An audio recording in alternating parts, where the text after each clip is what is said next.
हिम्मतनगर में इतना बारिश हो रहा है दोस्तों, इतना बारिश हो रहा है। महाराष्ट्र के अंदर इतना बारिश हो रहा है कि आपको अंदाज़ा लगाना मुश्किल हो जाएगा।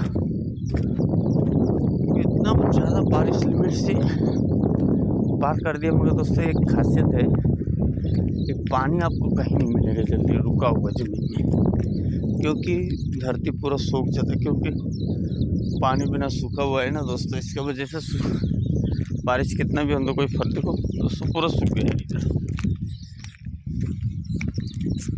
ज़मीन गीला रहेगा मगर सूख जाता है, पानी पूरा सोख लेता है ऐसा।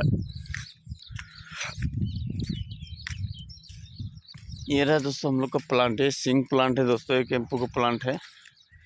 30,000 पेमेंट है, जो भी आने चाहता है आ सकता है दोस्तों। जल्दी जल्दी अपना कमेंट में मोबाइल नंबर सेंड करें और आ सकते हैं। दीवाना है तू पल पल माने।